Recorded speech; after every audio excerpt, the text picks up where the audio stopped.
네, 여러분 명절이죠 이제. 명절은 쉴 수 있는 시간이지만 동시에 굉장히 불편한 시간입니다.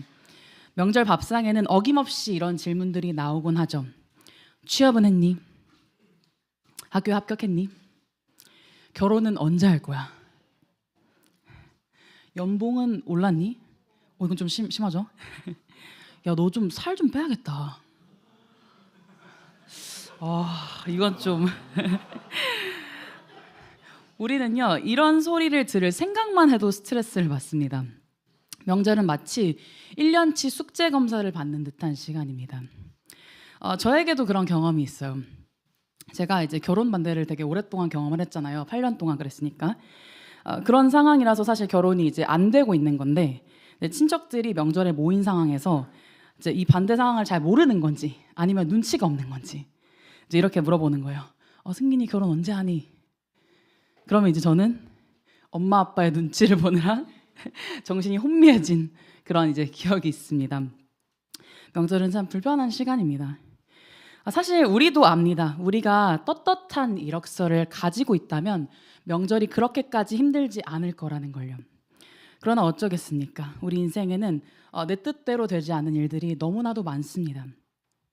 이번에 좋은 일이 생겨서 명절 때 어깨를 펼 수 있는 사람들도 있죠? 그렇죠? 있을 겁니다. 그런데 당장 추석에 또 어떻게 될지 우리가 알 수 있나요? 모릅니다. 정말 한 치 앞도 알 수 없는 것이 우리의 인생이죠. 우리의 인생에는 우리의 한계가 있고요. 또 여러 예기치 못한 상황 속에서 겪는 풍파가 있습니다. 그리고 그때마다 우리는 우리 삶이 초라하다라는 그 생각을 지울 수가 없죠. 내 인생에 그런 한계가 없었더라면, 그런 제약이 없었더라면, 그때 그 실수를 안 했더라면, 그 짓을 안 했더라면, 그때 그런 일만 일어나지 않았더라면 하는 아쉬움과 후회는 늘 우리에게 있습니다. 오늘 본문은 예수 그리스도의 이력서를 보여주는데요. 예수 그리스도의 이력서라고 하니까 이게 무슨 소리야? 이 지루해 보이는 이 긴 족보가 웬 이력서지? 라고 생각하는 분도 있을 텐데, 고대 사회의 족보는 한 사람의 정체성과 가치를 결정하는 매우 중요한 공적 문서였습니다. 그러니까 일종의 스펙과 같은 그런 문서인 거죠. 그런 점에서 족보는 이력서랑 굉장히 비슷했습니다. 그리고 좋은 이력서가 우리의 자존감을 올려주는 것처럼 탁월한 족보도 마찬가지였죠. 마태복음의 1차 독자가 유대인이거든요. 유대인이라는 그 사실을 우리가 염두에 뒀을 때 우리는 이 족보가 이들에게 얼마나 중요한 것이었을지를 좀 유추할 수 있습니다. 실제로 이 족보를 보면 우리는 이스라엘 역사 중에서 정말 네로라 하는 슈퍼스타들이 등장하는 걸 볼 수 있습니다. 누가 있죠? 믿음의 조상 아브라함이 나오고요. 그리고 다윗 왕이 나옵니다. 그리고 그 외에도 우리가 스토리를 익히 들어서 잘 알고 있는 그런 유명한 사람들이 계속해서 나오죠. 이 이름들만으로 이 이력서는 유대 사람들이 가질 수 있는 이력서 중에서 가장 탁월한 이력서였습니다. 그런데 여기에는 자칫하면 지나칠 수 있는 전혀 예상치 못한 부분이 있어요. 뭘까요? 보통의 족보라면 절대 넣지 않았을, 반드시 지워버렸을 그런 사람들 그리고 상황들이 있기 때문입니다. 근데 이상하게도 마태는 의도적으로 그것을 집어넣고 있어요. 그러므로 우리에게 하나의 메시지를 던져주죠. 이 메시지입니다. 우리 인생의 오점들은 정말 지워져야 하는 것인가? 오늘 우리는 이상하게 얼룩진 그리스도의 족보, 그리스도의 이력서를 통해서 그분 안에 있는 우리의 삶이 어떠한지 알아가 보려고 합니다.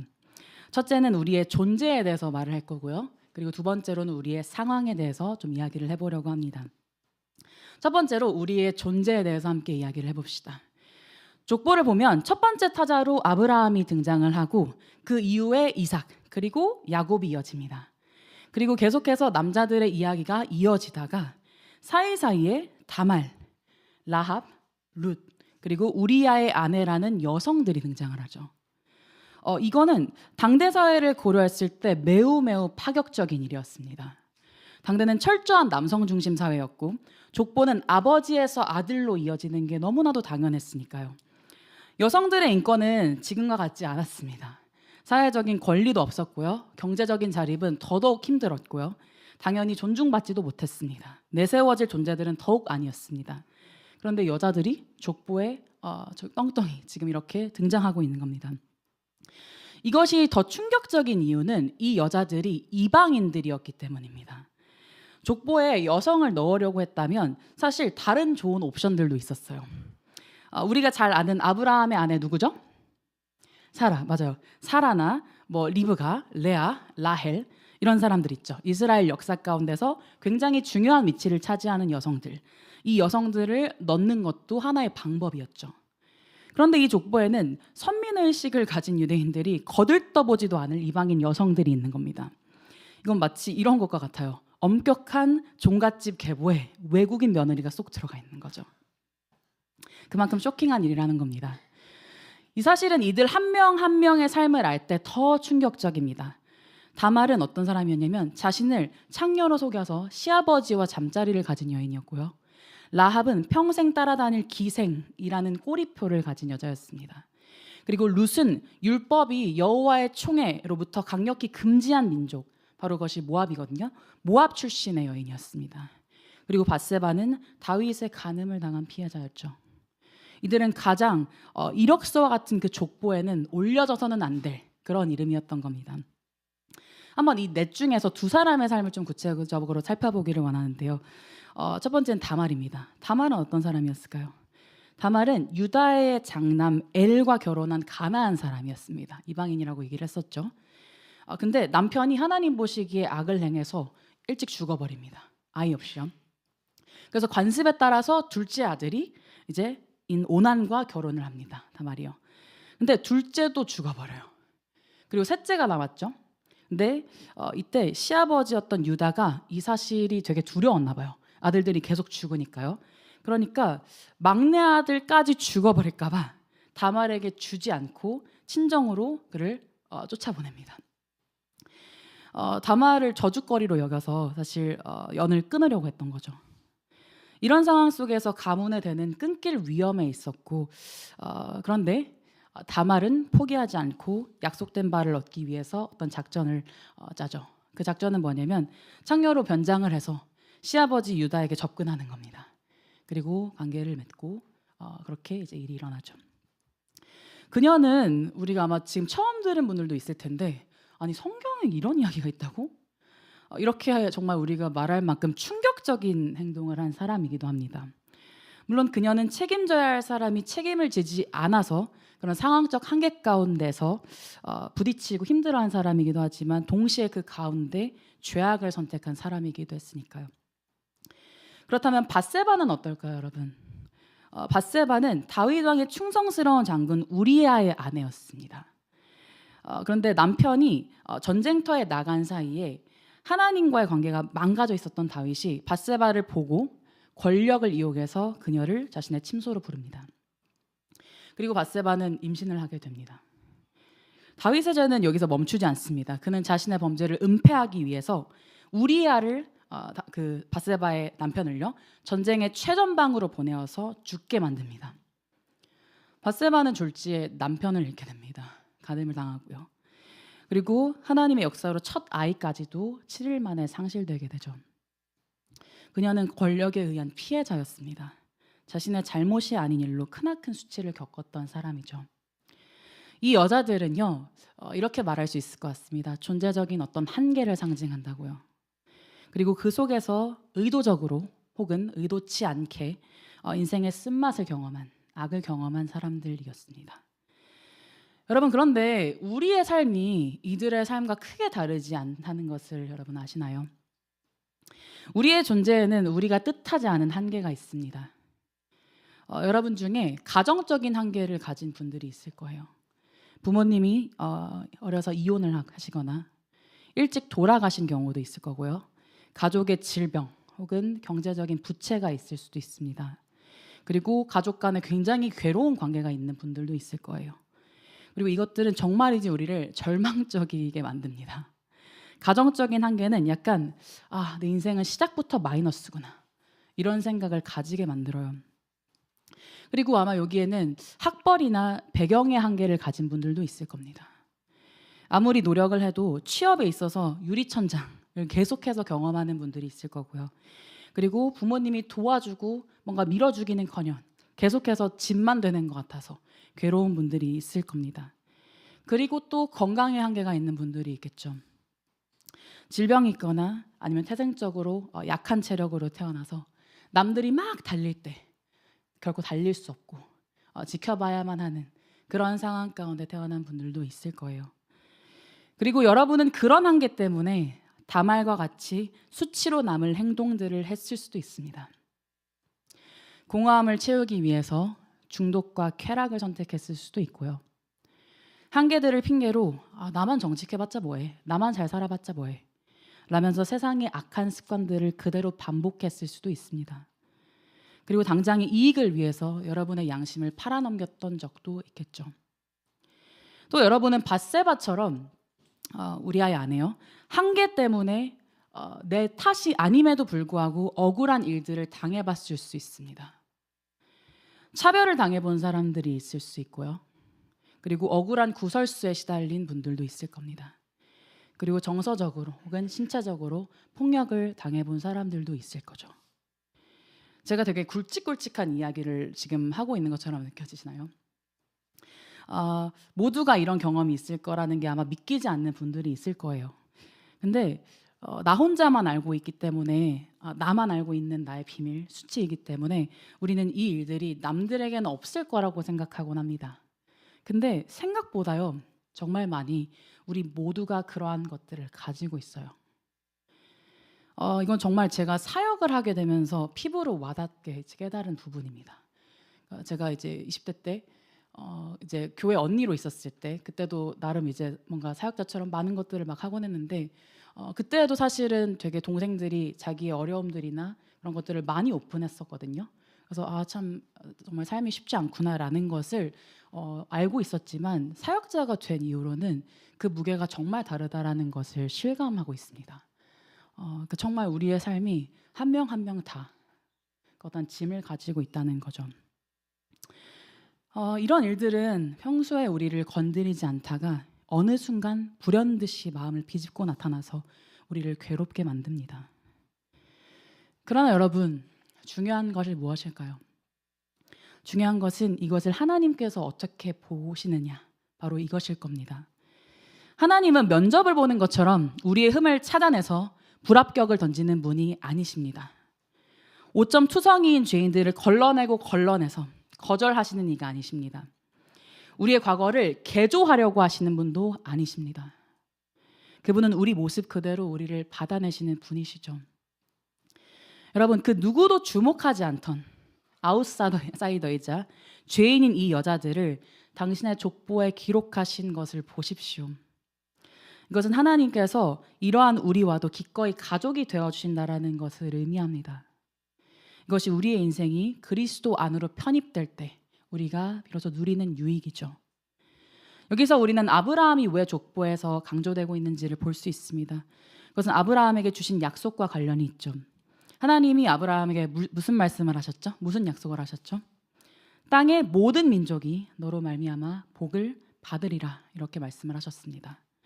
그러니까 이것은 하나님의 구원이 유대인이라는 어떤 특정 민족 혹은 잘난 어떠한 사람들 뿐만 아니라 거기에 머물지 않고요, 아무도 거들떠보지 않는 소외된 자들, 그리고 죄인들, 그리고 정말 악한 자들에게까지 확장된다라는 것을 말합니다. 여러분, 우리는 복음을 알고 누린다라고 자주 말하기도 하지만 정작 우리의 죄와 수치가 드러날 때 하나님께 나아갈 수 없다라고 생각을 합니다. 화창한 날에는 주님을 한없이 찬양하면서도 비가 오고 천둥이 치는 날에는 우산 뒤에 숨어서 주님을 거부하죠. 우리는요, 정말이지 조건 없이 사랑받는다라는 것이 무엇인지 알지 못합니다. 그래서 누군가의 한마디 말, 하나의 작은 상황, 누군가의 하나의 평가, 그것들에 그토록 쉽게 휘둘리는 것이죠. 그리고 그것이 우리가 이 공동체에 있으면서도 공동체에게 나를 오픈하지 못하는 이유가 되기도 합니다. 그러나 하나님은 어떠한 분이시죠? 하나님은 진정으로 죄인 그대로를 끌어안기를 기뻐하시는 분이십니다. 다말의 이력서에는 근친상간이라는 빨간 줄이 그어져 있고요, 밧세바의 이력서에는 불륜의 피해자라는 낙인이 찍혀 있지만 하나님은 그들을 그리스도의 족보에 편입시키셨죠. 그분은 세상이 결코 상상해낼 수 없는 그런 아름다운 이야기를 만들어내시는 유일한 분이십니다. 두 번째로 우리의 상황에 대해서 이야기를 해봅시다. 여러분, 계속해서 족보를 보면요, 우리는 또 다른 당황스러운 이야기가 있다는 걸 발견할 수 있습니다. 바로 바벨론 포로 상황입니다. 11절 12절을 볼까요? 제가 읽어드리겠습니다. 11절 12절이에요. 11절입니다. 바벨론으로 사로잡혀갈 때 요시야는 여고냐와 그 형제들을 낳으니라. 바벨론으로 사로잡혀간 후에 여고냐는 스알디엘을 낳고 스알디엘은 스룹바벨을 낳고. 여러분, 여기에서 두 번이나 반복되는 게 무슨 표현이죠? 어떤 표현이죠? 바벨론으로 사로잡혀갈 때. 그렇죠? 아마 여기에 이제 기독교인이 아니어서 아직 이 이야기가 처음인 분들도 계실 텐데, 이건 바벨론 포로 혹은 바벨론 유수라는 어떤 사건을 가리키고 있는 그런 말입니다. 이 사건은 이스라엘 역사상 가장 치욕스러운 사건이었습니다.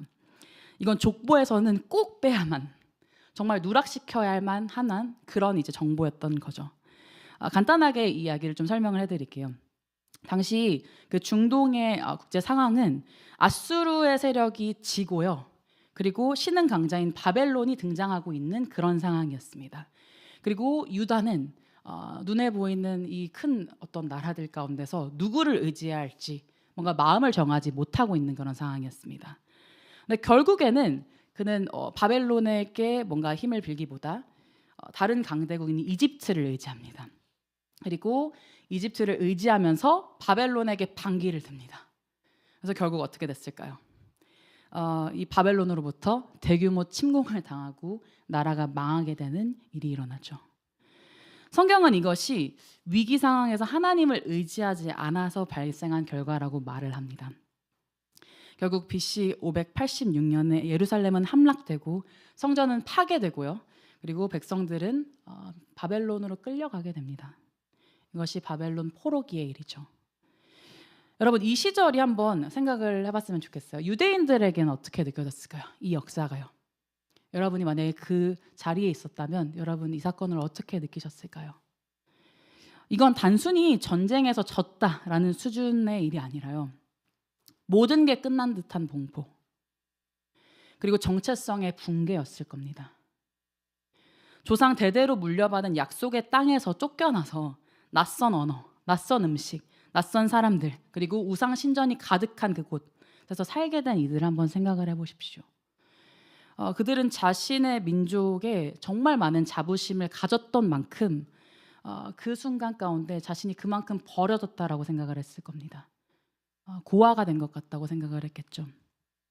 아마 일제감정기 때 우리 민족이 겪었던 그 참담함을 여러분 생각해 보면 조금이나마 이해할 수 있을 겁니다. 모든 것이 강제로 멈춤을 당하고 단절된 듯한 상황.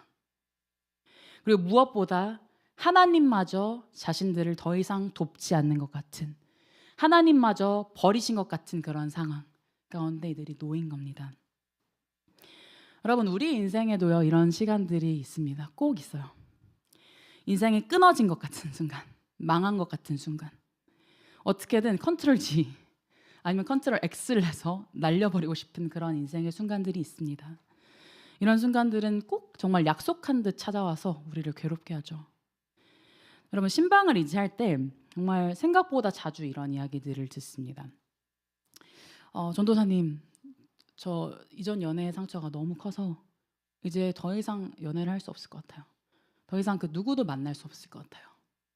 이런 어려움을 호소하는 사람들이 있습니다. 그리고 정말 직장에 경영난이 생겨서 커리어가 끊어져 버렸습니다. 그래서 더 이상 저의 이제 경력 이런 것들에서 소망을 찾아볼 수가 없어요. 저 어떻게 해야 되죠? 그리고 취준 기간이 길어지는 분들도 계시죠. 요즘 정말 이제 전체적으로 어렵더라고요. 취준 기간이 길어지면서 사회와 아예 단절된 것 같은 느낌에 시달리는 분들도 있습니다. 정말 큰 어려움이죠. 그리고 그 모든 것 가운데서 이런 말을 하는 것을 듣게 됩니다. 하나님도 나를 버리신 것 같아요. 하나님마저 나를 돌보지 않으시는 것 같아요. 청년 일부가 오늘 있잖아요, 그렇죠? 청년 일부에도 이런 경험들을 가진 분들이 있죠. 있을 겁니다. 근데 이런 상황들은요, 삶을 살아가면 살아갈수록 더 하나둘씩 쌓여갑니다. 그래서 여러분 청년 2부가 약간 좀비 같은 거예요. 잘 보시면 여러분 저부터 다크서클과 나이가 들면 많은 것들이 어느 정도는 해결될 것 같은 느낌 있잖아요. 근데 직장을 가져도 안정성을 보장할 수가 없습니다. 좋아하는 사람을 만나도요, 진전되는 건 또 다른 문제입니다. 여러분 작년부에 가면 좀 달라질까요? 작년부로 탈출하고 싶으신 분들 계시죠? 작년부로 가면 뭔가 이제 결혼도 이제 됐고 여러 가지가 이제 결정이 됐으니까 괜찮을 거라고 생각을 많이 이제 하더라고요. 근데 결혼을 해서 이제 작년부를 가잖아요. 그리고 제가 이제 많은 이야기들을 듣기도 하잖아요. 그러면 문제의 사이즈가 2배로 커집니다. 왜냐면 우리 가정 그리고 그의 가정까지 이제 정말 책임을 져야 되니까 정말 뻥치기 된 뻥치기 아까 나왔는데 어제 뻥치기 먹고 싶네요. 그 뻥치기가 돼서 우리에게 찾아오는 거죠.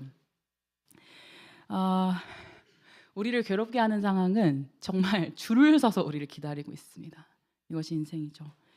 그리고 이런 커다란 일들이 터질 때마다 우리는 뭘 외치죠? 이생망. 이번 생은 망했구만. 이렇게 외치곤 합니다. 근데 여러분 오늘 본문은요, 분명한 소리로 우리에게 소리를 치고 있습니다. 우리 인생을 저해하는 그 어떤 강력한 것도 하나님께서 기록하시는 우리의 이야기를 막지 못한다고요. 이것이 마태가 족보의 이 수치스러운 역사를 지우지 않고 기록하여 둔 이유입니다. 바벨론 포로라는 어마어마한 실패에도 불구하고 끊어지지 않고 계속해서 이어지는 이 족보를 보십시오. 이것은 우리를 향해 결코 끊어지지 않는 그분의 사랑과 그분의 능력을 보여줍니다. 우리는 멈춘 것 같아도 그분은 결코 멈추지 않으시다라는 것이 이 자리에 나타나는 것이죠. 이 메시지가 이 글의 수신자인 로마 1세기를 살아가는 성도들에게 어떠한 메시지로 다가왔을까요? 로마의 압제에 시달리는 그들에게 정말 더할 나위 없는 크나큰 위로였을 겁니다. 아무리 강력한 이방 제국일지라도 그 어떠한 핍박이 몰려올지라도 하나님 나라는 결국 온다. 반드시 온다. 라는 것을 의미했기 때문입니다. 그리고 실제로 족보는 그리스도에게까지 이어져서 완전한 하나님의 나라가 그리스도를 통해서 이루어지게 되죠. 여러분 우리가 지금까지 이야기했던 것처럼 우리가 가진 존재의 한계와 죄와 누추한 기억들, 여러 오점들, 이것들은 단지 지우고 싶은 우리의 인생의 후회로 남지 않을 겁니다. 그리스도 안에 있기에, 우리가 그리스도 안에 있기 때문에 우리의 오점은 아름다운 이야기로 완성될 겁니다. 정말로요. 그렇다면 우리가 이것을 어떻게 확신할 수 있을까요? 확신은 또 다른 이야기죠. 어떻게 우리는 이것이 언제든 사라질 수 있는 그런 가벼운 희망이 아니라는 것을 알 수 있을까요? 여러분 마태가 족보를 마무리하면서 어떤 숫자 하나를 반복하고 있는 게 혹시 보이시나요? 한번 본문을 보시면 어떤 숫자가 계속 반복되는 걸 볼 수 있을 겁니다. 무슨 숫자인가요? 맞습니다. 14입니다. 14. 아까 제가 읽었죠. 열레대요, 열레대요, 열레대요. 14라는 숫자가 계속해서 반복되고 있습니다. 3번이나 등장을 하죠. 근데 여기에는 이 숫자에는 마태의 의도적인 조작이 있다는 걸 아시나요? 14가 3번 있으면 여러분 몇 명이 돼야 되죠? 숫자 이제 암산 다 봤어요. 42라고 하는 분도 있어요. 52예요, 여러분. 52. 네. 50인데 여러분 근데 실제로 세어보면 51명입니다. 한 명이 빠졌다. 뭐지? 이걸 잘 보면 마태가 여고냐를 의도적으로 2번 넣어서 그것을 완성하고 있다는 걸 볼 수 있어요. 그리고 우리가 눈치채지 못하게 되게 자연스럽지만 마태는 사이사이에 존재하는 사람들을, 사이사이에 있던 왕들을 일부러 제외시켜서 14라는 숫자를 맞추고 있다는 걸 또 볼 수 있습니다. 왜 그랬을까요 도대체? 많은 학자들은 이것이 당대 유행했던 게마트리아 숫자의 활용이라고 말합니다. 게마트리아 숫자요. 이건 뭐냐면 히브리어가 나타내는 숫자를 말합니다. 히브리어의 자음이요. 자꾸 히버가 되는 히브리어의 자음이 각각 이제 숫자를 나타내요. 이제 알렙부터 뭐 알렙 베이트 뭐 이런 식으로 이제 히브리어가 가거든요. 근데 알렙이 마치 이제 알파벳의 A와 같다고 생각을 하시면 돼요. 그럼 A는 1을 나타내는 거죠. 그래서 이 알렙은 1이라는 숫자를 나타내는 겁니다. 이게 바로 게마트리아 숫자예요. 근데 이 14라는 숫자는 히브리어로 다윗이란 이름의 자음을 합쳤을 때 4 더하기 6 더하기 4 합쳤을 때 나오는 숫자입니다. 그러니까 마태는 숫자의 활용을 통해서 다윗을 너무나도 강조하고 싶었던 거예요. 이 사실은 다윗이 족보의 맨 처음과 끝에 등장하는다는 것. 그러니까 여러분 그 사실 여러분의 그 본문에 보면 아브라함이 제일 먼저 등장하는 것 같잖아요. 근데 실제 헬라어로 보면 다윗이 먼저 제일 등장합니다. 그러니까 1절부터요. 그리고 왕이라는 호칭이 여러분 누구에게만 쓰였는지 아시나요? 이 족보에 왕인 사람들이 많은데 이 왕이라는 칭호가 다윗에게만 사용이 됩니다. 이 사실들을 통해서 이 마태의 의도가 사실 더 확실해지죠. 그럼 마태는 왜 다윗을 강조한 걸까요? 왜 다윗일까요? 그것은 바로 이 족보의 끝에 나신 예수 그리스도가 누구이신지를 말하기 위해서입니다. 여러분 다윗 왕은 어떤 왕이었을까요? 다윗 왕은 이스라엘의 역사상 가장 이상적인 왕이었습니다. 그는 이스라엘 역사의 최고 정점을 상징하는 왕이었습니다. 많은 백성들이 그를 사랑했고요. 그를 그리워했죠. 그는 이스라엘의 영광을 상징합니다. 근데 그는 아이러니하게도요. 끔찍한 오점을 남긴 왕이기도 했습니다. 마태는 다윗의 인생에서 가장 수치스러운 그 오점을 족보에 박제해두고 있습니다. 어떻게 박제하고 있죠? 6절을 쓸 때요. 그냥 다윗은 밧세바에게서 솔로몬을 낳고 이렇게 말하면 되거든요. 아니면 다윗에게서 솔로몬을 낳고. 근데 그렇게 쓰지 않습니다. 우리야의 아내라고 말을 하죠. 그러므로 우리야라는 그 사건, 우리야를 죽였던 그 사건을 다시금 생각하게 하는 겁니다. 이걸 명백하게 기록을 해두는 거죠. 그러니까 다윗의 이 추잡함, 이 더러움을 의도적으로 폭로하고 있는 겁니다. 이 사실을 통해서 우리는 무엇을 할 수 있을까요? 여기서 우리는 성경이 선포하는 복음을 보게 됩니다. 좋은 소식을요. 첫째로 우리는 어떤 인간도 완벽할 수 없음을 봅니다. 어떤 뛰어난 지도자도 완벽할 수 없음을 봅니다. 우리 중 그 누구도 자신의 의로움과 완벽한 이력서로 하나님 앞에 설 수 없음을 말해주죠. 심지어 그 위대한 다윗도요.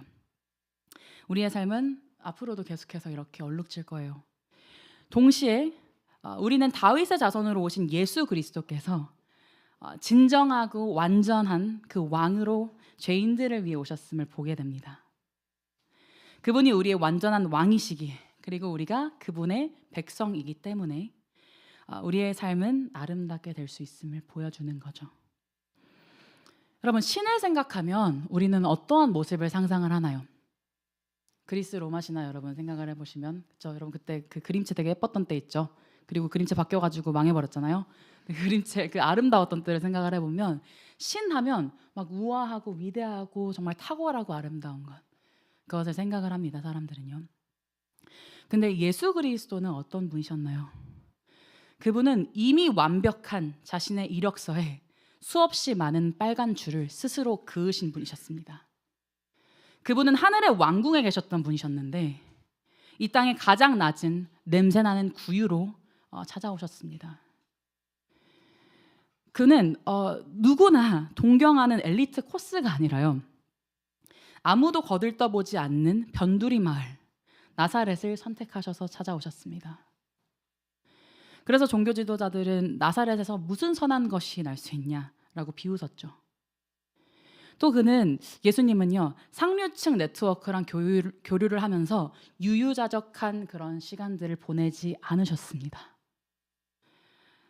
그분은 낙인 찍힌 세리, 창녀, 병자들과 함께하기를 원하셨죠. 그리고 영광의 면류관을 쓰시는 대신에 가시 면류관을 쓰셨습니다. 그는 신성으로 충만했던 완벽함으로 충만했던 자신의 이력서를 완전히 찢어버리고 죄인들의 삶을 대신해서 사셨죠. 그분이 상하심으로요. 우리의 초라하고 얼룩진 인생은 새롭고 아름다운 이야기가 되었습니다. 여러분 1절에 계보라는 단어가 있습니다. 1절에 계보라는 단어가 있는데 이 단어는 게네시스라는 헬라어를 말합니다. 그리고 이 단어는 당대 독자들이 읽었을 때 창세기를 떠올리게 하는 단어입니다. 마태가 왜 이 단어를 사용을 하는 걸까요? 이 단어를 통해 그리스도 안에 편입된 인생들은 오점 그대로 새로운 창조의 인생을 경험하게 될 것이라고 말하고 있는 겁니다. 보라 새 것이 되는 거죠. 혹시 사진이 준비가 되었을까요? 네. 여러분 그 일본에 이제 이렇게 깨진 도자기를 수리하는 킨츠기라는 전통 예술 기법이 있다고 합니다. 그러니까 보통 이제 우리 도자기를 굽다가 이렇게 잘 안 되고 모양이 이상하면 어떻게 하죠? TV 같은 거 보면 사실은 그냥 던져버리거나 깨뜨려버리고 다시 이제 이렇게 모양을 만드는 거를 저는 많이 봤었거든요. 근데 킨츠키 장인들은 다르다고 합니다. 그들은 깨진 조각들을요 다시 이렇게 모아서 붙이는데 그 깨진 틈을 아예 처음부터 없었던 것처럼 만드는 게 아니라 그 틈 사이사이에 황금가루를 섞은 진액을 이렇게 메워요. 그래서 이렇게 상처를 가리는 게 아니라 상처를 오히려 드러내는 방식으로 이 도자기를 완성하는 거죠. 그 결과는 어떤가요? 여러분 어때 보이세요? 제 눈에 볼 땐 되게 예뻐 보이고 아름다워 보이는데 아닌가요? 그 결과는 어떨까요? 수리가 끝난 도자기에는 저렇게 황금빛 선이 새겨집니다. 그리고 이 그릇은 단순한 중고 상품, 조금 더 싸게 팔리는 중고 상품이 되는 게 아니라 오히려 이전보다 더 가치 있고 비싼 그릇이 된다고 합니다. 실제로 정말 더 큰 금액에 팔린대요. 그러니까 깨진 흔적이 오히려 그 가치를 상하게 한 것이 아니라 그 흔적이 오히려 그 가치를 더 높이는 아름다운 일이 된 겁니다. 여러분 우리의 인생도 마찬가지예요. 우리의 인생은 앞으로도 한계와 죄, 얼룩들, 오점이 많이 있을 겁니다. 그리고 그때 우리는 비명을 지르겠죠. 또 괴로워하겠죠. 그러나 우리의 인생은 영원한 왕이신 그리스도의 손에 붙들려 있기 때문에 도리어 아름다운 작품으로 승화될 겁니다.